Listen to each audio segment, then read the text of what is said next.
वो गोला खाया कभी आपने? गोला गोला नहीं खाया। गोला मिस कर दिया आपने। जब से इंसान बना है, जब से इंसान बना है, मतलब हज़रत आदम के वक्त से लेके अब तक। मेरे समोसे बंद हो रहे हैं, मेरे बारबेक्यू भी आपका बारबेक्यू को क्रूड ऑयल ये सर साइड पे ऊपर गिरेगा। ये हाँ ये गिर। ट्रेन चलती थी चक चक चक चक चक चक चक चक चक चक चक चक चक चक और वो यूं करके जा रहा है, पीछे से धुआं ऐसे ठक करके मारता, काले रंग का।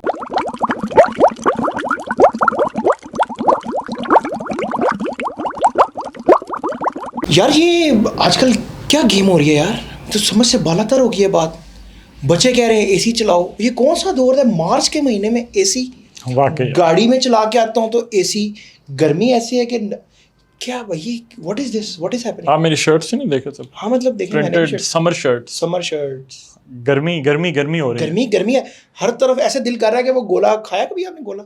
गोला नहीं खाया। गोला मिस कर दिया आपने सर। गोला एक बर्फ का होता है, बर्फ उसके ऊपर शरबत डाल के वो खाते हैं। तो आप दिल कर रहा है, जून जुलाई में खाते थे। सुन के अंदर सीना ठंडा हो गया। खिलाएंगे आपको, लेकिन जून जुलाई, अब मार्च में खा के गले खराब, मतलब व्हाट इज दिस? मुझे बताइए क्या है, हो क्या रहा है? आपको एक मजेदार फैक्ट बताता हूँ। आपको एक बात पता है कि पिछले 50 साल में जो दुनिया का एवरेज टेम्परेचर राइज किया है ना, जितनी तेजी से, इतना तेजी से इंसानी तारीख में नहीं किया। The global temperature rise in the last 50 years इतना तेज था कि पिछली इंसानी हिस्ट्री में इतना जब से इंसान बना है, मतलब हज़रत आदम के वक्त से लेके अब तक उतना तेजी से पिछले पूरी तारीख में टेम्परेचर नहीं बढ़ा जितना 50 साल में बढ़ गया। एक पिंग कर रही है मेरे दिमाग में चीज। तो ये वो ग्लोबल वार्मिंग वाला ग्लोबल वार्मिंग क्या होती है? ये वही चीज जो पकड़ी ना। ग्लोबल वार्मिंग क्या है? ग्लोबल वार्मिंग है। अब बताएं मुझे, बहुत पढ़ा है कि क्या है ग्लोबल। यार ये वो जब मैं देखता हूँ खबरों में, यार एक वक्त था चीजें बड़ी क्लीन नीट ग्रीनरी होती थी, नहरें, समंदर, पानी साफ सुथरा, एक एनवायरनमेंट, एक क्लीन एनवायरनमेंट थी। लेकिन आहिस्ता आहिस्ता ये जो 50,000 साल में जो आपने कहा है, 50 साल में, पिछले 50 साल में जो राइज किया ना, मुझे थोड़ा सा टेक्निकलिटी वो उतना आप अच्छा आपके ज़हन में जब कहते हो ना क्लीन अच्छे जंगल, अब जुरासिक पार्क मूवी टाइप जगह थी। हाँ मतलब ये सुकून सर्विस। हाँ नहीं सर, इसको अंडरस्टैंड करने के लिए ना यार जो चीज समझने की जरूरत है वो है फॉसिल फ्यूल का कॉन्सेप्ट। पहले फॉसिल फ्यूल, ठीक है, फॉसिल फ्यूल थोड़ा एक्सप्लेन करें ना, बताएं। फॉसिल फ्यूल, कोयले का आपने सुना? कोयला सुना सर, भट्टी के ऊपर हाँ जलता है, तो जो हाँ बिल्कुल यूं करके अब सीखों पे बना। अब जो कोयला है ये फॉसिल फ्यूल की एक किस्म है। तो सर बारबेक्यू कैसे टेंशन क्रिएट कर सकता है? जी हम बस आपके बारबेक्यू की वजह से पूरी दुनिया को गर्मी पड़ी हुई है। असल ये कोर ये लिस्ट लंबी चलती जा रही है। मेरे समोसे बंद हो रहे हैं, मेरे बारबेक्यू भी आपका बारबेक्यू को, तो कोयला फॉसिल फ्यूल की एक टाइप है। अच्छा, इसी तरह सर क्रूड ऑयल ये सर साइड पे ऊपर गिरेगा। ये हाँ ये गिर, आपका जो क्रूड ऑयल है ये भी फॉसिल फ्यूल की एक टाइप है। ठीक है। इनको बर्न करने से हवा में जो गैसेस रिलीज होती हैं उससे टेम्परेचर वो ग्लोबल वार्मिंग करती हैं। वो हम बताएंगे कैसे। स्टोरी शुरू कहाँ से हुई? यार देखें ना, आपके बारबेक्यू से नहीं हुई। अच्छा, मतलब you don't have to feel bad about yourself that you have been eating so much chicken and meat के स्टोरी शुरू हुई। आप मतलब इमीडिएट हिस्ट्री देख लें यार। आपका ट्रेन चलती थी चक चक चक चक चक चक चक चक चक चक चक चक चक चक, कोल आप बर्न होना शुरू। आप देखें ना कि हमने फॉसिल फ्यूल को कहाँ कहाँ जलाना शुरू किया। फिर तो मतलब ये रेलगाड़ी चलती थी। अच्छा, now I take a pause. रेलगाड़ी के बाद फैक्ट्रियां बनी, फैक्ट्रियां चली, फैक्ट्रियां भी वो ईंधन से चलने वाली फैक्ट्रियां, और आपके साथ साथ सर पावर प्लांट्स जो कि बिजली बना रहे थे लेकिन कोल बेस्ड है। ओके, फॉसिल फ्यूल बेस्ड है। तो सर फॉसिल फ्यूल जैसे कोला है वैसे क्रूड ऑयल तो फिर गाड़ियों में भी यूज होता है। तो गाड़ियां भी चली, अब आपकी गाड़ियां तो फिर तादाद आप खुद देखें ना सर, गाड़ियां तो कितनी गाड़ियां बढ़ गई। पंजाबी में कहते हैं अन्नी पड़ गई है ना, गाड़ियां कितनी बढ़ी हैं। मतलब वी वेंट फ्रॉम पहले तो मतलब लोग चलते फिरते थे। सर ये गाड़ियां बनने भी कुछ 100 साल से ज्यादा, मतलब 100-110 साल हुए हैं। देखें ना कितना जल्दी राइज आया है, कितनी एक्सेसिबल हुई हैं। अच्छा, गाड़ियां चलने से फिर एक यहाँ पे टेक्निकल बात भी बताएं अब हमारे लिसनर्स को कि फिर गाड़ियां चलने से फिर क्या धुआं निकला ना। अब आपकी देखें इलेक्ट्रिक कार्स की तो अब बात हो रही है ना, और अब हमारी पाकिस्तान की मार्केट में अब कोई इक्का दुक्का इलेक्ट्रिक कार आ रही है। लेकिन मेन तो आपका फ्यूल बर्न हो रहा है। कह रहे थे गाड़ियां धुआं मारने वाली गाड़ियां, और वो धुआं मारने वाली गाड़ियां आपकी ठीक। अब आप कभी अब खैर वो देखने को इतना नहीं मिलता भी है। अब जीटी रोड पे आप खैर मोटरवेज बन गए, जीटी रोड पे आप जा रहे हो, एक बस जा रही होती थी ऐसे थोड़ी सी टेढ़ी हुई, ऊपर उन्होंने बंदे, अगर उसमें 50 बंदे अलाउड हैं तो 150 बंदा बैठा हुआ है, आधे लोग लटक रहे हैं। उसके पीछे झूठ भी लिखा होता था, तू लंग जा साडी कह रहा है, वो किसी को गुजरने नहीं देते। और वो यूं करके जा रहा है, पीछे से धुआं ऐसे ठक करके मारता है, काले रंग का मारता है। अब वो फ्यूल बर्न हो रहा है, ठीक है, वो आपकी ग्लोबल वार्मिंग में वो चीजें जो कंट्रीब्यूट कर रही हैं। अब ये आपको बात समझ आई? मुझे यहाँ तक कंप्लीट समझ में आ गई बात, अंडरस्टूड। ठीक है, अब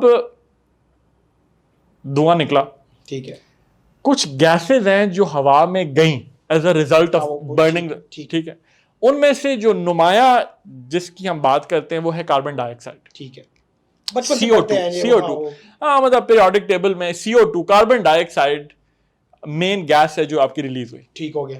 अब ये जो कार्बन डाइऑक्साइड से रिलीज होती है ना, अब सोचें कि पूरी दुनिया में मुख्तलिफ को, पाकिस्तान तो नहीं है ना sir, Pakistan, India, Bangladesh, China, फैक्ट्रियां सर, मतलब अमेरिका, अफ्रीका, आप पूरे ग्लोब के ऊपर हर जगह कार्बन डाइऑक्साइड रिलीज हुए जा रही है। तो उसमें तो लेकिन ये है क्या? कार्बन डाइऑक्साइड सर एक किस्म है ग्रीन हाउस गैस की, उसे हम कहते हैं ग्रीन हाउस गैस। मीथेन भी है, ठीक है, कार्बन डाइऑक्साइड भी है। इसे ग्रीन हाउस गैस इसलिए कहते हैं कि ये जो गैस है सर, ये जब गैस रिलीज होती है, मैं कहता हूं मार्केट में रिलीज होती है, जब ये गैस रिलीज होती है एनवायरनमेंट में, तो ये आपके एटमॉस्फेयर में रह जाती है, मतलब it's hanging in your atmosphere, ठीक है। अब आपने एटमॉस्फेयर में जब ये हैंग कर रही है ना, तो जो सूरज की रोशनी आई जमीन से टकरा के जिसने स्पेस में चले जाना था, वो नहीं गई, वो ट्रैप हो गई। ओके, तो ये उसने जो लेयर बनाई जी, उसने लेयर जमीन के इर्द गिर्द बना ली, एटमॉस्फेयर में लेयर बन गई। अब वो जमीन भी घूम रही है और सूरज की रोशनी जो आ रही है वो उसको पकड़ी जा रही है, वो ट्रैप हो रही है, मतलब सनलाइट हॉटपॉट की तरह तो नहीं, जैसे हॉटपॉट के अंदर चीजें गर्म रखने के लिए उसको ट्रैप कर लेते हैं, तो गर्म रहता है, बिल्कुल। अगर उसको खोलें तो मतलब एकदम, या जैसे हमारे पुराने लोग, अब मैं भी कभी कभी ऐसे करता हूँ, वो स्टीम लेने के लिए ना ऊपर ऐसे वो टॉवल डाल लेते हैं, तो वो ट्रैप करते हैं आपके स्टीम को, हाँ जी, नाक के अंदर जाती है। तो अब इसी तरीके से ये जो कार्बन डाइऑक्साइड का, ग्रीन हाउस गैसेस का ये जो लेयर है गिर्द बन गई जमीन के गिर्द, इसने ट्रैप कर लिया सोलर रेडिएशन को, वापस स्पेस में एस्केप नहीं करने दिया, और उस वजह से अर्थ का टेम्परेचर जो है वो ग्लोबल बढ़ना शुरू हो गया, और इसे ही कहते हैं ग्लोबल वार्मिंग। और ये खतरनाक चीज है यार। अच्छा, ये खतरा डेफिनेटली सर, देखते हैं, एक तो सबसे पहला खतरा तो ये टेम्परेचर बढ़ रहा है। अब वो धुएं के सामने देखें ना, कभी कभी धुआं अगर आपकी गाड़ी कभी चला जाए तो वो एकदम खांसी आना शुरू हो जाती है। अच्छा, इस वजह से हो रहा है ना यार, इसके इम्पैक्ट में जब बात करते हैं ग्लोबल वार्मिंग के इम्पैक्ट के ऊपर, तो ब्रीदिंग रिलेटेड प्रॉब्लम्स जो हैं, जो डिजीजेस हैं, वो बढ़ रही हैं, एलर्जीज मुख्तलिफ किस्म की। यार बच्चों में देखने क्यों नहीं आता कि ब्रीदिंग रिलेटेड प्रॉब्लम्स, छोटे बच्चे को आस्थमा, कभी ऐसे नहीं होता था सर, हाँ, बचपन में इतना खेल लेते थे, कुछ नहीं होता था। अब बच्चों में बहुत सुनने को आता है, एनेक्डोटली बहुत सुनने को आता है ना, ब्रीदिंग रिलेटेड प्रॉब्लम्स बढ़ रही हैं। अच्छा, फिर क्या हो रहा है, और आपके ख्याल में क्या हो सकता है? बढ़ने से और क्या हो सकता है? What else can happen?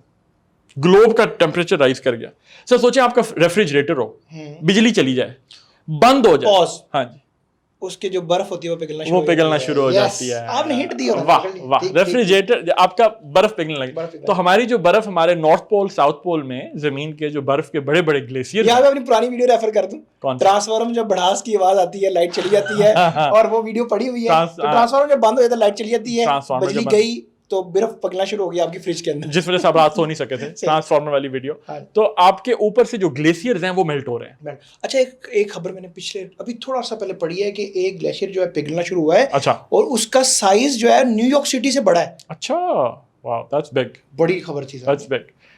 So your glaciers are melting. ठीक हो गया। Third big thing, so as a result of that, जब वो मेल्ट होके समंदर में जा रहा है, आपका सी लेवल बढ़ रहा है, सी लेवल बढ़ रहा है। तो वो भी कहते हैं ना कि कुछ जजीरे हैं जो पानी के अंदर डूब जाएंगे, खत्म हो जाएंगे। सर, वेदर पैटर्न्स यार ग्लोबली चेंज हो गए हैं ना, आपकी हीट वेव्स जो हैं अब लंबी चल रही हैं। आप देखें, जैसे अब 10 महीने गर्मी रहेगी सर, अगर, और हमारा इतना दिसंबर में जाके कोई जैकेट वगैरह पहने, थोड़ी देर के लिए बंदा जैकेट पहनता है, फिर तो वो हमारा प्यारा सा जो प्लेनेट है वो एक हीट का बॉल बनता जा रहा है। तो ये है गोला, आग बगोला होता जा होता रहा जा है रहा है। और लोगों के मिजाज भी कुछ ऐसे हो रहे हैं, है ना? सर इम्पैक्ट आता होगा गर्मी से जज्बाती होते जा रहे हैं लोग। तो सर ये था आज का टॉपिक हमारा ग्लोबल ये वार्मिंग है हमारी ग्लोबल वार्मिंग। और स्टे ट्यून्ड। इंशाल्लाह आपको नेक्स्ट हुपू साइंसदान की वीडियो में will meet next week. Thank you.